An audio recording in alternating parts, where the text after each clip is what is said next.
¿Cómo estás, Angie? Oh, María René, Bien, ¿y vos?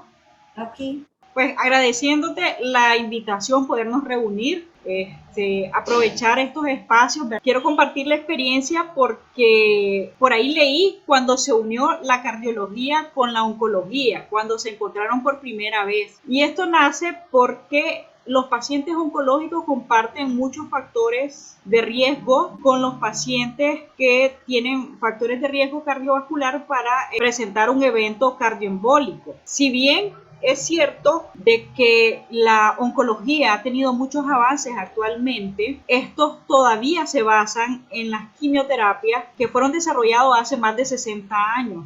Incluso si me preguntan por cáncer de mama, todavía en Europa las antraciclinas ocupan el primer lugar y son las antraciclinas ocupadas no solo en el cáncer de mama, sino también en tratamiento hematológico que tienen un potencial de cardiotoxicidad alto. Es por ello y que hace unos años yo había dado una pequeña remembranza de este tema, que lo presenté en México a mi médico adscrito, donde hacía ver de que era importante equipo multidisciplinario donde había un subespecialista o un especialista en cardiología que tocara estos temas. En ese entonces me decepcioné porque no le pusieron mucho énfasis. Sin embargo, hoy por hoy en Europa, sobre todo en el hospital de Lebrón, que es un hospital de internacional, está esta modalidad de subespecialidad para la atención de estos pacientes. Esta es una diapositiva donde traigo a colación algunos tópicos que de manera somera vamos a tratar. Le decía yo a Angie, yo no soy cardióloga, yo les voy a dar desde el punto de vista oncológico algunas pinceladas de lo que es este tema. Realmente que este es un tema que debería de ser tratado como en mesa redonda con cardiología, nefrólogos, intensivistas, ¿verdad? Donde se manejan diferentes puntos de la hemodinámica de los pacientes, sobre todo porque hay algunas cosas que cambian en el paciente oncológico. Vamos a hablar un poco de introducirnos a este tema, vamos a definir lo que es la cardiotoxicidad, algunos factores de riesgo a tomar en cuenta para el desarrollo de la disfunción cardíaca, clasificación desde el punto de vista fisiopatológico, cómo se hace el monitoreo de estos pacientes oncológicos con factores de riesgo cardiovascular para disfunción cardíaca y la cardioprevención. Sabemos que el cáncer y las enfermedades cardíacas actualmente ocupan el primer peldaño en morbilidad y mortalidad en el mundo, no solo en el mundo industrializado. Su incidencia sí va a variar de acuerdo a la zona del mundo que hablemos, con el advenimiento de la medicina genómica, con el descubrimiento del genoma humano, con los avances en nanotecnología y con el descubrimiento de los hallmarks del cáncer, se han incorporado múltiples agentes a las quimioterapias, entre ellos terapias dirigidas, que nosotros llamamos terapias blanco, y la inmunoterapia, que si bien tienen un efecto sinérgico con las quimioterapias, también producen efectos deleterios a nivel cardiovascular. Estos avances han permitido aumentar la sobrevida de los pacientes oncológicos. Hoy por hoy, si ponemos un ejemplo, hace aproximadamente 50 años que en cáncer damos el mejor soporte médico. Hoy por hoy, con las terapias dirigidas más las fluoropirimidinas, podemos llegar a una sobrevida global de más de 36 meses. Cuanto antes, pues la sobrevida de estos pacientes hace unos 30 o 50 años eran de aproximadamente 8 meses. La cardiotoxicidad relacionada con el cáncer se define por una disminución de la función cardíaca. Se puede clasificar de acuerdo a los fármacos en tipo 1, tipo 2. Incluso hay actualmente una clasificación que ya involucra un tercer tipo, que es el tipo mixto, o otras bibliografías hablan de un tipo 3 por inhibidores tirosinquinasa. Existen algoritmos de monitoreo y administración de los fármacos en pacientes con cáncer que desarrollan miocardiopatía. Y esto ha venido evolucionando el paradigma actual de que debe reconocerse los efectos cardiovasculares previos a estos tratamientos, analizar el tratamiento que se le va a asignar de acuerdo a la evaluación de riesgo-beneficio y darle seguimiento tanto a la enfermedad neoplásica como a las toxicidades desarrolladas en este órgano. También hablaremos un poco de la cardiotoxicidad inducida por la radiación, que abarca un amplio espectro de enfermedades que potencian la enfermedad cardíaca inducida por quimioterapia. Si vemos esta diapositiva, de acá podemos sacar varios datos. Para empezar, podríamos decir de que la incidencia de riesgo de disfunción cardíaca aumenta con la edad. Si vemos 40 a 49 años, que ya soy de ese grupo, estamos chavalones, pero ya empiezan, ¿verdad?, a desarrollar ciertos efectos a nivel cardiovascular, más si esto lo unimos a una vida sedentaria, a la obesidad, ¿verdad?, a enfermedades cardíacas previas. Pero bueno, también vemos de que, o podemos decir, de que hace algunos años las enfermedades cardiovasculares ocupaban el primer lugar antes de las enfermedades oncológicas. Hoy por hoy podemos decir que van de la mano. De hecho, han mejorado un poco en esta curva las enfermedades neoplásicas, pero esto ha tenido un costo. Hemos mejorado un poco la sobrevida libre de progresión y la sobrevida global, pero a expensas de cardiotoxicidad. Cardiotoxicidad originado por estos citotóxicos, incluso con las nuevas modalidades que ya mencionábamos, inmunoterapia o terapias biológicas, se ha logrado mejorar esta sobrevida en estos pacientes. Un poco más reforzando, ¿verdad? Hoy por hoy no podemos hablar de enfermedad oncológica sin dejar de hablar de su efecto cardiovascular. De hecho, aquí presento varios escenarios en los cuales nos vemos involucrados no solo los oncólogos, sino los cardiólogos, desde la prevención del cáncer, su diagnóstico y el plan de tratamiento que debemos de trazar, las terapias que vamos a utilizar y darle la vigilancia a estos sobrevivientes. Yo no digo supervivientes porque nadie tiene un superpoder de vivir, somos sobrevivientes. Pero bueno, en cada uno de estos escenarios lo que vamos a ver es de que debemos identificar riesgos de cardiotoxicidad. De esta forma vamos a optimizar las estrategias de prevención y minimizar los efectos adversos de estos fármacos cardiotóxicos. Por tanto, es digamos, un concepto bastante amplio. Si lo queremos simplificar, podríamos decir que no es más que la toxicidad que afecta al corazón. Esta puede ser de forma directa o de forma indirecta. De forma directa, como lo producen las antraciclinas, dañando estructuralmente al miocardiocito o cardiocito, y de forma indirecta a través de estados trombogénicos y alteraciones en la hemodinamia. Si hablamos de forma general, hemos hablado de falla cardíaca o de disfunción cardíaca.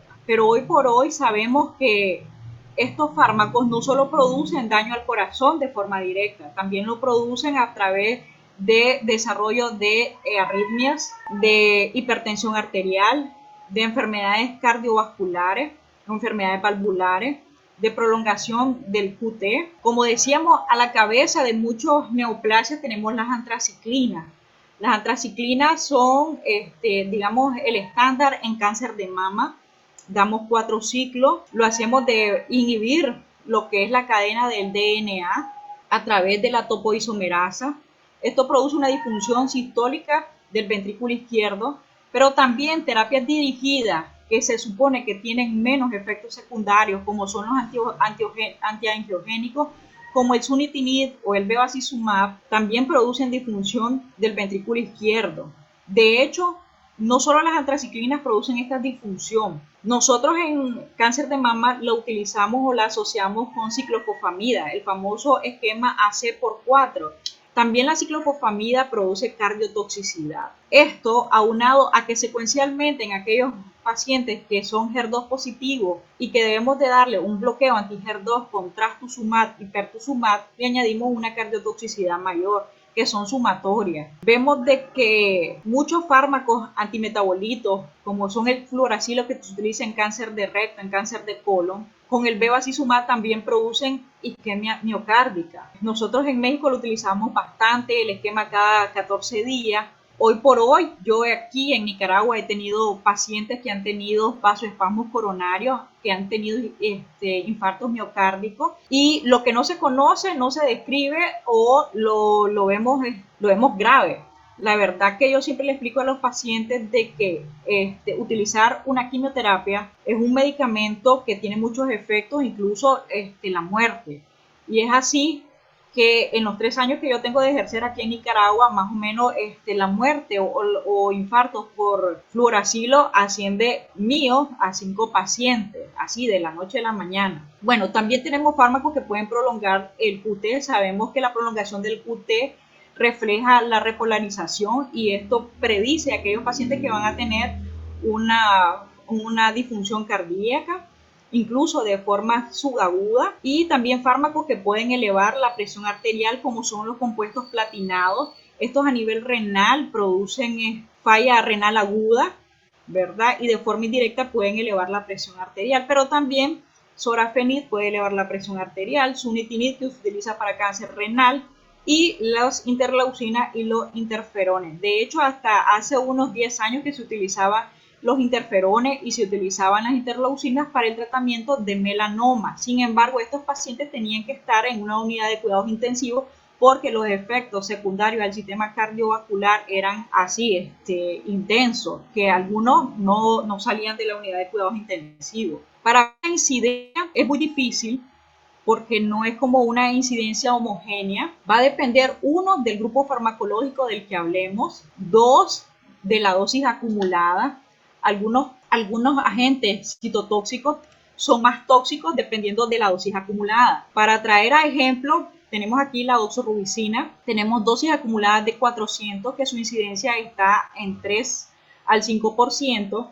Pero si sobrepasamos los 700 miligramos por metro cuadrado, tenemos que su incidencia puede llegar hasta un 50%. O sea que de 10 pacientes, 5 pueden tener un evento cardiovascular o una disfunción cardíaca severa. Sabemos que las antraciclinas son la piedra angular también de las neoplasias hematológicas. En pacientes con sarcoma se utilizan aunados a la ifosfamida, que la tenemos más abajo por acá, donde la ifosfamida también tiene una incidencia hasta de 1.5%, pero también va a depender de la dosis que utilicemos. Generalmente en sarcoma utilizamos dosis altas hasta 16 gramos por metro cuadrado por ciclo. Esto es por ciclo. Aún se han distintas formulaciones que han permitido cambiar o evitar estos efectos secundarios, como son las liposiciones liposomales, como son las antraciclinas liposomal, en este caso la doxoliposomal pegilada, que utilizamos para cáncer de ovario y para sarcomas, dado que a veces necesitamos incluso hasta 12 ciclos de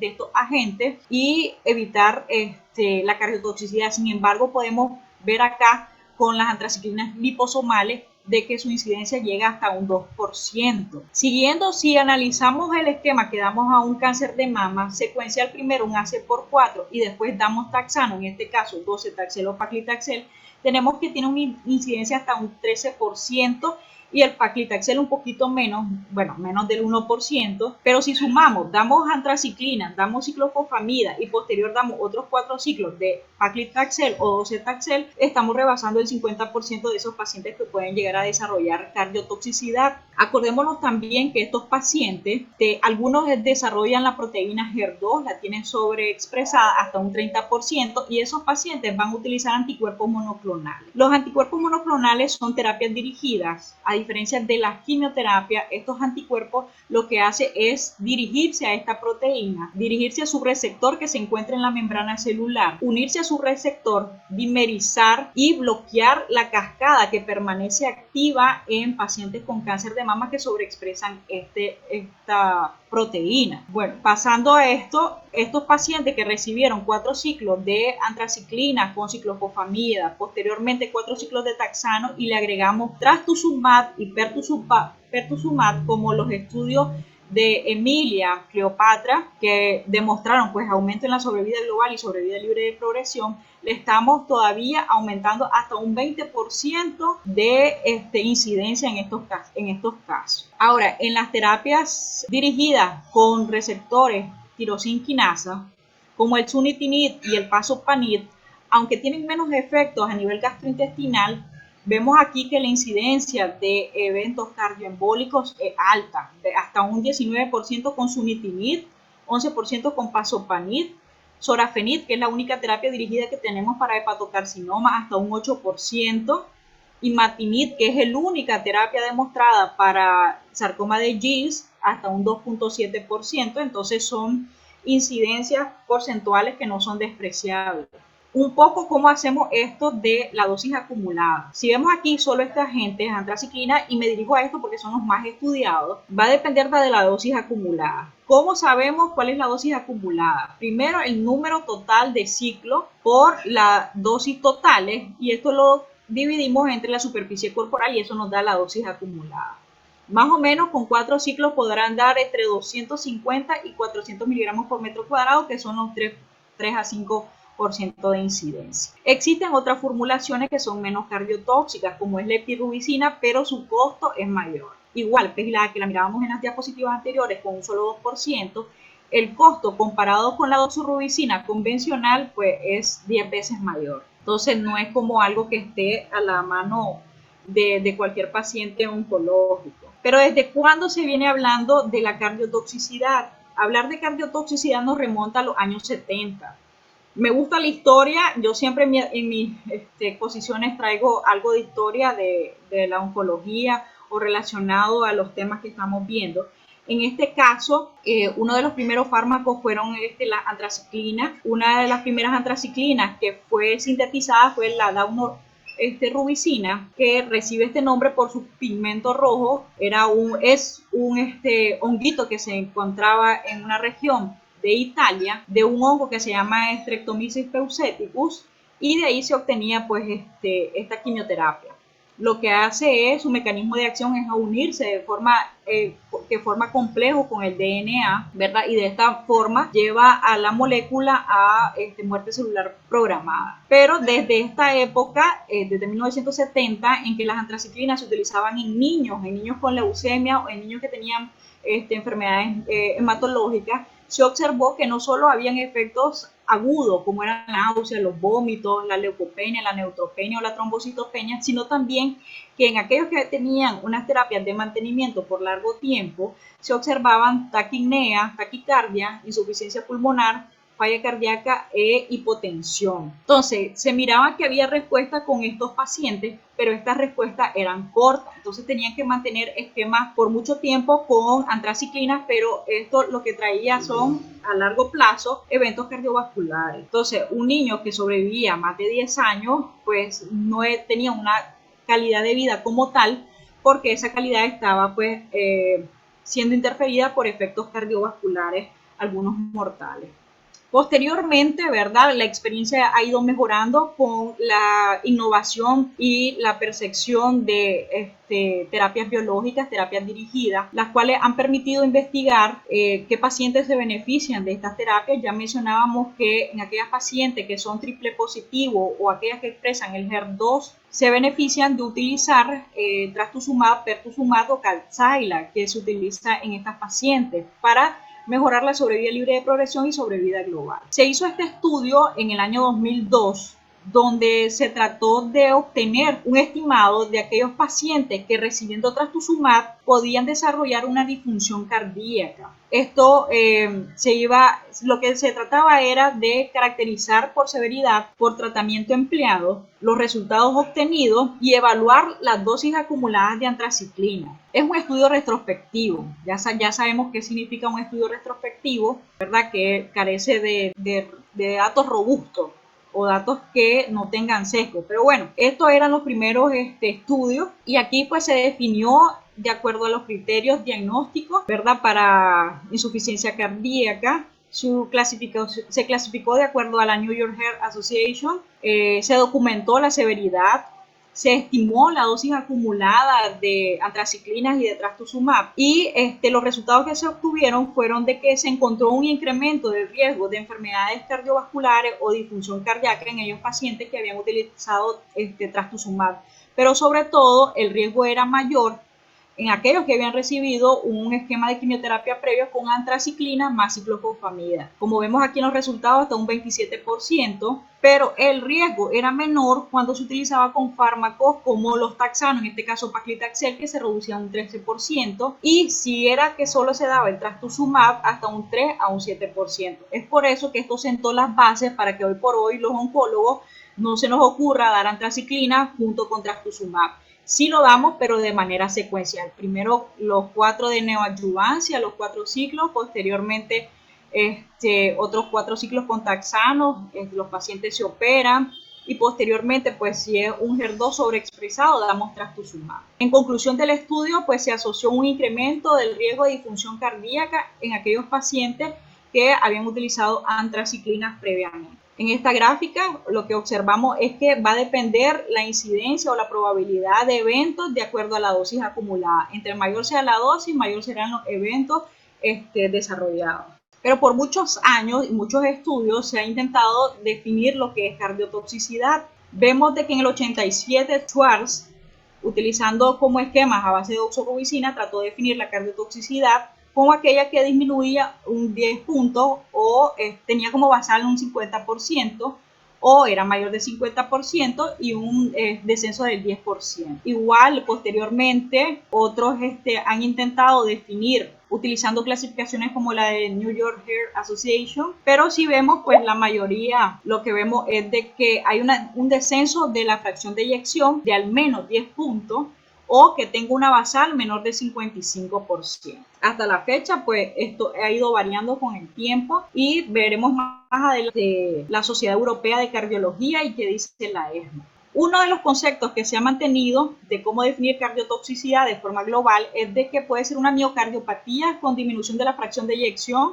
o por alteraciones de la motilidad, o puede ser que manifieste el paciente síntomas de insuficiencia cardíaca o se manifieste como un galope con arritmia o disminución de la FEI basal del 5% con o sin síntomas de ICC o un descenso en pacientes asintomáticos de más de 10 puntos. ¿Cuáles son los factores de riesgo para desarrollar esta cardiotoxicidad? Primero, factores genéticos, ¿verdad? Hoy por hoy sabemos de que muchas alteraciones, muchas mutaciones en los pacientes oncológicos llevan a que tengan mutadas algunas enzimas que son esenciales para evitar cardiotoxicidad, como son alteraciones en los genes de las que expresan las topoisomerasas. Ya vimos la importancia de la dosis acumulada cuando utilizamos estos esquemas. Esta cardiotoxicidad se ha observado que es mayor en pacientes mujeres, edades extremas, menores de 15 años o mayores de 65, pacientes que tienen factores cardiovasculares o enfermedades cardiovasculares previas como la hipertensión o cardiopatía isquémica, historia de enfermedades cardíacas previas, radioterapia al lado izquierdo del corazón, ¿verdad? Al lado izquierdo donde se encuentra el corazón, si tienen insuficiencia renal, si tienen obesidad con índice de masa corporal mayor de 30, o el tiempo que transcurrió entre que recibió la radioterapia y la reirradiación o de la dosis cuando se da radioterapia y se combina con trastuzumab. Estos son los diferentes esquemas de quimioterapia o grupos farmacológicos que utilizamos, encabezando las antraciclinas, pero también tenemos inhibidores de los EGFR, del factor de crecimiento epidérmico, trastuzumab, pertuzumab, lapatinib, los alquilantes como la ifosfamida, ciclofosfamida, taxanos como docetaxel o paclitaxel, terapias basadas en platino, cisplatino, carboplatino, oxaliplatino, la fluoropirimidina, que yo les tengo bastante temor porque he tenido 5 pacientes que han fallecido por 5-FU, y eso que con infusiones, con 5-FU en bombas de infusión, tirosinquinasas como el imatinib, inhibidores del factor de crecimiento del endotelio vascular como bevacizumab, que lo utilizamos en cáncer de colon, y inmunoterapia que todavía no contamos en el país, más que con atezolizumab, pero son pues pacientes bastante rebuscados. Desde el punto de vista de escenario, podemos decir de que puede clasificarse de acuerdo a un escenario cuando se desarrolla en etapa aguda. Pueden ser bloqueos, pueden ser arritmias, pueden ser extrasístoles, pueden ser alteraciones en el ST, puede ser subaguda, como las miocarditis, con una mortalidad del 60%, o puede ser dosis irreversible, como en el caso de la antraciclina, con falla cardíaca. Aquí tenemos pues los diferentes grupos que ya los mencionábamos. En algunos va a haber un daño al miocardiocito, en otros pueden haber efectos cardiovasculares. Existen de 3 tipos. Existe la cardiotoxicidad tipo 1, que aquí las que demuestran fisiopatológicamente este sistema son las antraciclinas. Existe una cardiotoxicidad tipo 2 mediada por terapias dirigidas como son el trastuzumab y también los inhibidores tirosinquinasa como el imatinib, que prácticamente lo que altera son la unidad mitocondrial. En el caso de las antraciclinas tenemos de que principalmente está mediado por potenciales redox. Sabemos de que estos potenciales van a provocar radicales superóxidos, radicales libres, que lo que producen son la peroxidación de la membrana plasmática. Estas radicales superóxidos, al igual que los peróxidos de hidrógeno, lo que van a hacer es lesionar de forma oxidativa, formando peróxido de hidrógeno que reacciona con hierro y produce radical hidroxilo, que es más potente y es más destructivo. Y este radical hidroxilo va a activar al citocromo C y a la vía de las caspasas de tal forma que va a producir o va a llevar a la célula a muerte celular. Si se disparan con estos mecanismos de contrarregulación, pero reciente, ocasionando pérdida de energía, actividad metabólica de lípidos, inhibe el secuestro de calcio, altera el potencial replicativo, pero existen estos mecanismos de defensa que conocemos resultan insuficientes, como son las superóxido dismutasa, las antinooxidasas, también resultando insuficientes. Existen otras teorías, por ejemplo con el calcio, con el hierro, pero la más aceptada es por la peroxidación del lípido. En el caso del trastuzumab, viene más que todo por una disfunción o digamos alteración en la función del cardiomiocito. Vemos de que el daño es permanente con las antraciclinas, a diferencia del trastuzumab, que es reversible. En el caso del tipo 1 depende de la dosis acumulada. En el caso del tipo 2 no depende de la dosis. El mecanismo propuesto y más aceptado en el caso de las antraciclinas son, como vimos, los radicales libres. En el caso del trastuzumab viene siendo por el bloqueo en la vía de señalización del receptor de crecimiento epidérmico. Y si utilizamos de forma continua las antraciclinas, existe una alta probabilidad de que esto desencadene a progresión a una disfunción cardíaca. Mientras que en el trastuzumab la función cardíaca recupera de forma transitoria, se recupera, incluso puede llegar a su basal en el curso de 3 semanas. Pero también tenemos la cardiotoxicidad asociada a la radioterapia. Sabemos de que la enfermedad cardíaca inducida por radiación es una complicación que afecta hasta un 10 a 30% de los pacientes que son sometidos a radioterapia, sobre todo cuando el campo de radiación es al lado izquierdo, donde ubicamos pues el corazón. Hasta el 88% de los pacientes que han sido radiados pueden tener alteraciones anatómicas. Sin embargo, es difícil definirlo con exactitud porque, como sabemos, también se ha innovado en el campo de la radioterapia. Hoy por hoy contamos con aceleradores lineales que lo que hacen es otorgar menos energía a otros órganos para evitar el daño y no sobrepasarse a los 10 centigrados, que son pues los campos en los de toxicidad a los que puede ser expuesto el corazón.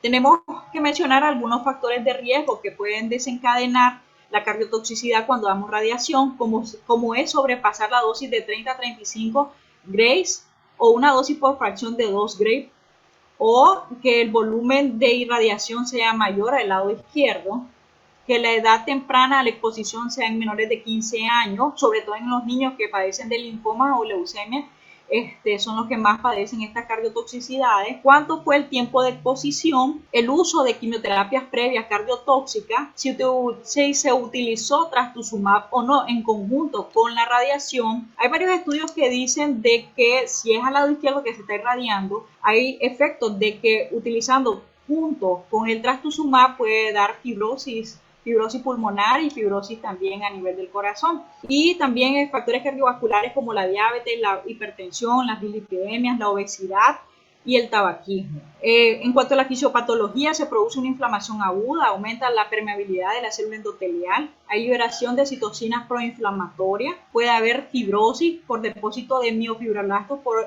depósito de colágeno por los miofibrolásticos, y siempre pues que no se queda atrás el estrés oxidativo. ¿Cuáles son las complicaciones? Compromiso pericárdico hasta un 5%, la cardiopatía inducida por radioterapia hasta un 25%, enfermedad valvular hasta un 40% y enfermedad coronaria hasta un 7.7%. Hoy por hoy también sabemos de que va a depender mucho de la técnica que se utilice para radiación. Hoy por hoy se habla de que la técnica de respiración también es importante a la hora de radiar. Si un paciente tiene una respiración libre, estamos hablando hasta un 4.7% comparado a los que tienen el otro tipo de respiración, pueden desarrollar cardiotoxicidad. ¿Cómo se hace el monitoreo y el diagnóstico?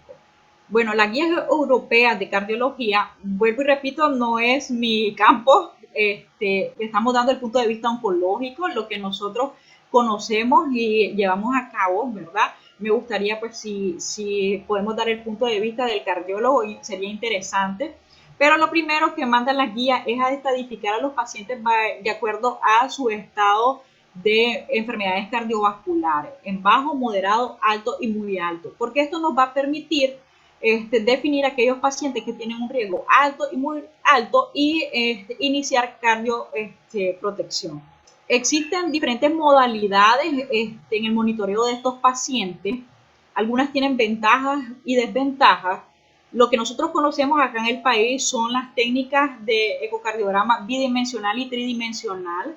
En ello ya están establecidos los valores de referencia para definir la cardiotoxicidad. Cuando la FEBI o la fracción de eyección del ventrículo izquierdo desciende un 10% con respecto al basal y una FEBI menor del 53%, tiene sus desventajas porque está disponible, porque es de bajo costo, pero muchas veces la calidad de la imagen.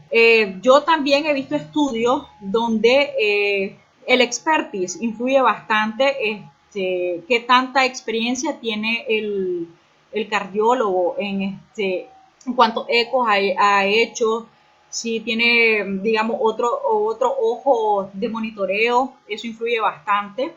Se le dio por mucho tiempo el strain global, que es un predictor de insuficiencia cardíaca. La reducción del strain longitudinal global mayor del 15% respecto al basal hace un predictor de insuficiencia cardíaca. Tenemos ventajas que puede definir aquellos casos en cuanto a la disfunción ventricular, la disfunción cardíaca y su clínica, pero la desventaja es que no está disponible en muchos centros. También la calidad de la imagen, hay ausencia de un valor absoluto. Por mucho tiempo también se le dio énfasis al MUGA, que es pulografía por radioisótopos. Sin embargo, pues estos radioisótopos son costosos y por eso pues no se le dio mucho seguimiento, sobre todo en América Latina, donde ya sabemos el ingreso per cápita pues de cada persona. La resonancia magnética también se utiliza cuando hay dudas en cuanto a las imágenes por ecocardiograma. Es reproducible, pero igual la disponibilidad,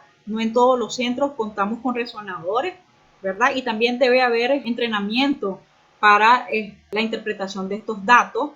Y también los biomarcadores. Sabemos de que el daño al miocardio no es inmediato, esto es con una secuencia. Por lo tanto, los biomarcadores, como son las troponinas o el péptido natriurético, se utiliza de forma aguda cuando un paciente presenta, ¿verdad?, datos de insuficiencia cardíaca, datos de infarto. Quería demostrar, ¿verdad?, algunos algoritmos que se llevan a cabo en centros de mayor envergadura, centros donde tienen muchos años de trabajar con pacientes oncológicas, como es la clínica Mayo en los Estados Unidos. En ellos, ¿verdad?, los clasifican de acuerdo si estamos utilizando antraciclina, si estamos utilizando terapias blanco o si estamos utilizando radioterapia. Ellos tienen como corte si la fracción de eyección del ventrículo izquierdo es más de 50 o menos de 50. Y depende también de la dosis acumulada y si tiene factores de riesgo el paciente. Si no tiene factores de riesgo y todavía pues permite continuar el paciente sin sintomatología de disfunción cardíaca y no hemos llegado a una dosis mayor, podemos seguir utilizando. Y la idea es de que después de cada ciclo, a las 3 semanas, se haga un nuevo ecocardiograma e ir valorando de forma continua si hay algún descenso en la fracción de eyección.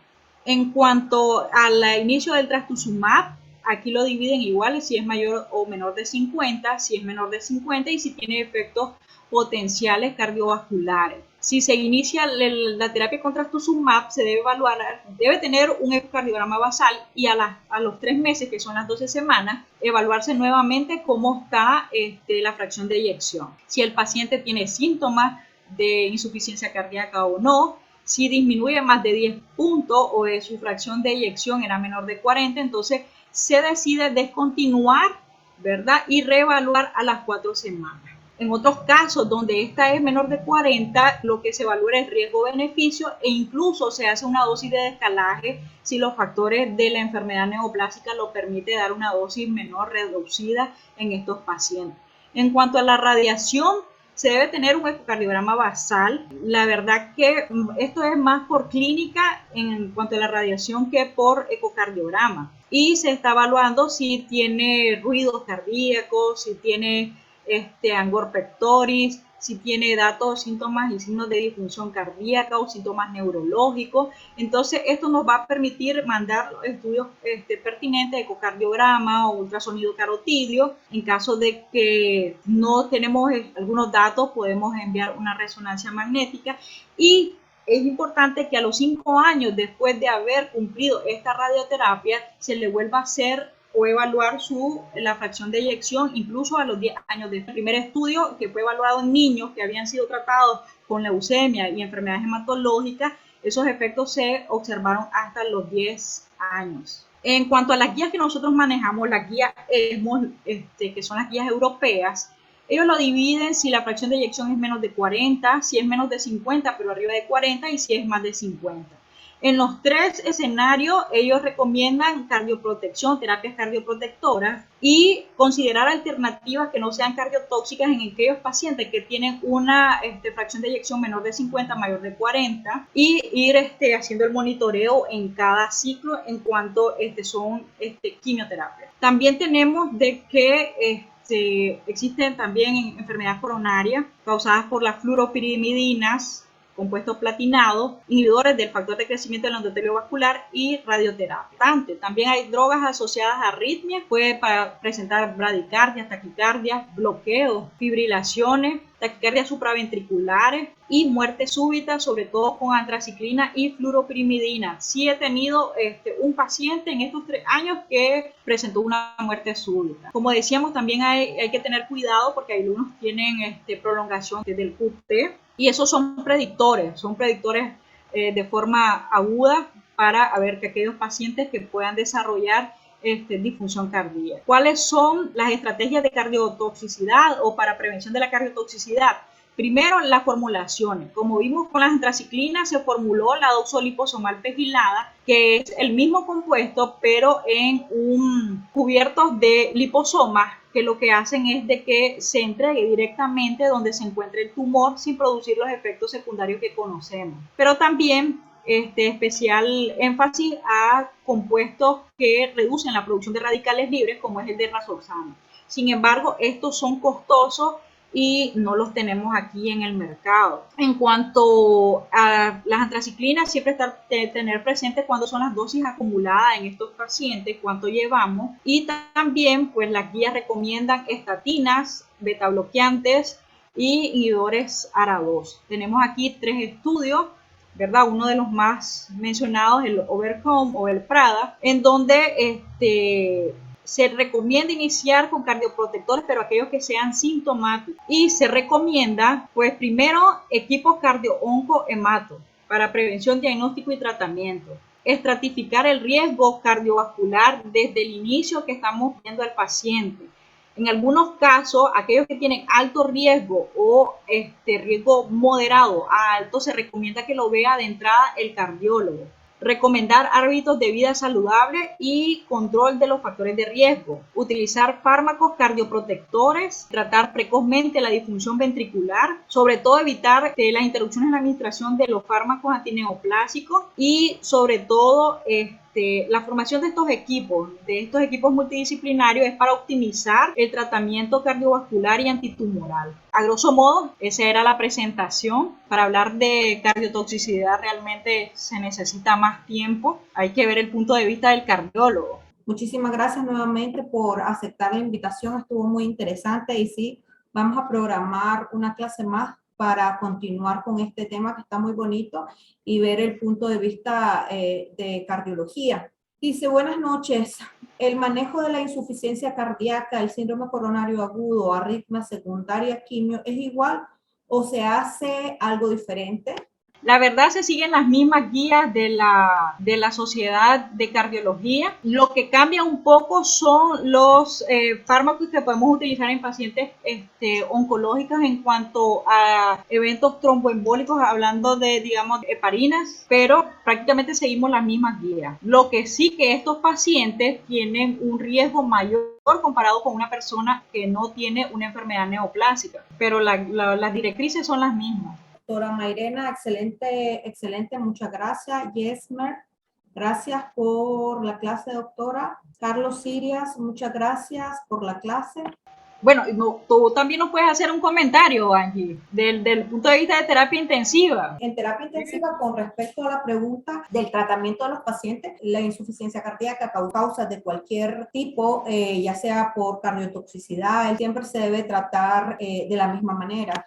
Lo único que tenemos que tener la salvedad de que estos pacientes muy probablemente se van a complicar mucho más, tienen mayor riesgo de una tromboembolia pulmonar. El tiempo de encamamiento de estos pacientes y el alto riesgo de tromboembolia, para prevención, poner heparina o el riesgo de una tromboembolia o de un infarto, o siempre en los pacientes oncológicos hay que tener ese cuidado más que en otro tipo de pacientes, pero el tratamiento del síndrome coronario agudo, la arritmia, no se trata de diferente manera. Ahora sí, un comentario que yo tenía, porque lo he visto, cuando un paciente está con una infusión de fluoracilo, lo primero que deben hacer es parar la infusión. Si ese paciente tiene un dolor precordial o tiene vómito, primero hay que descartar que no sea un infarto de cara inferior, hacerle estroponinas, que ya vimos de que tiene su lugar de forma aguda, ¿verdad? Porque un eco nunca va a salir alterado si es algo agudo, y parar la infusión, porque si no la paramos la infusión,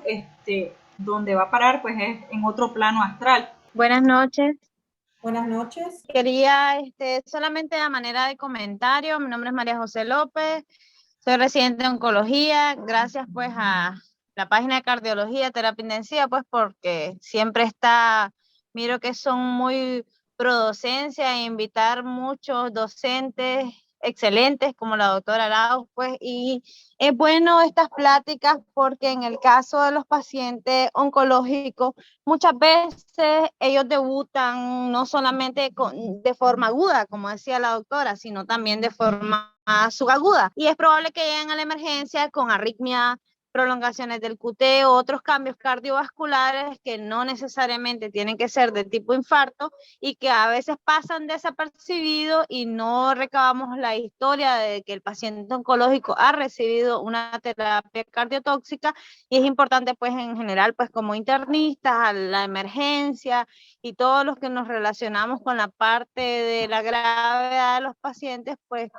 poder ver ese cuadro a pesar de que pueda ser atípico en muchas ocasiones y tratarlos. Entonces, sería bueno pues seguir la plática desde el punto de vista cardiológico y pues muchas gracias, doctora, por su ponencia. Sí, hay que tener en cuenta también es que nosotros estamos acostumbrados en terapia intensiva a que si es un paciente oncológico no lo queremos aceptar, decimos de que no, pues que ya cuidados paliativos y no queremos aceptarlo en UCI. Es muy diferente que sea un paciente terminal que ya no haya que hacer, que es un paciente oncológico estable que llegue por un infarto o una arritmia o una cardiotoxicidad secundaria a la terapia que se le está dando. Entonces es muy diferente. Muchos pacientes están controlados de su problema de cáncer, probablemente ya ni tienen metástasis, no hay metástasis ni nada, y llegan a pedir interconsulta y solo escuchamos la palabra oncológico y ya automáticamente es un no en la terapia intensiva, y no es así. O sea, hay muchos pacientes que ni siquiera llegan descompensados de su patología oncológica y que claro, como cualquier ser humano necesita que le demos un chance para ayudarlos a salir adelante. Exactamente, no todos los pacientes que dicen oncológicos están en etapa 4. Hay unos que ya fueron tratados y que están en vigilancia. Entonces, también son pacientes normales que pueden tener otro tipo de enfermedad. Entonces, no cerrar las puertas de cuidados intensivos. Igual, felicidades, dicen, excelente presentación. Igual siempre los invito a todos a seguir las páginas, tanto en Facebook, Instagram, YouTube, de cardiología y terapia intensiva. Por lo menos estamos haciendo 2 actividades de educación médica continua al mes. Lo importante en medicina es estarse actualizando, y qué mejor de tener expertos en este tema. Paola López, saludos a todos, un placer formar parte de esta audiencia, doctora Bravo. Excelente presentación. Bueno, creo, doctora, que ya no tenemos ninguna pregunta. Nuevamente te agradezco por aceptar la Agradecerle a invitación. todos por sacar tiempo, ¿verdad? Esto lo hacemos por amor al arte, como decimos, por hacer la diferencia, y te agradezco. Yo también lo felicito a ti y a tu esposo porque tener esa persistencia de estar con la educación continua, eso es admirable. De repente hay unos que nos desanimamos de vez en cuando, pero hay que agarrar siempre fuerza y seguir. Sí. Muchas gracias, Angie. Ok, gracias, María René, y un placer por haberte aceptado. Espero que en próximas pláticas también tenerte. Y sí, vamos Claro que sí. a hacer la parte de cardio De en el cardio. manejo de estos pacientes, porque sí, estuvo muy interesante el tema y hay que completar la parte de cardiología. Muchísimas gracias Claro que sí. nuevamente a todos los que dedicaron su tiempo para la clase, y espero que hagamos la diferencia y que poco a poco podamos mejorar nuestros manejos con los pacientes en cuanto a las actualizaciones. Y siempre los invito a estarse actualizando y ser mejor cada día para sus pacientes.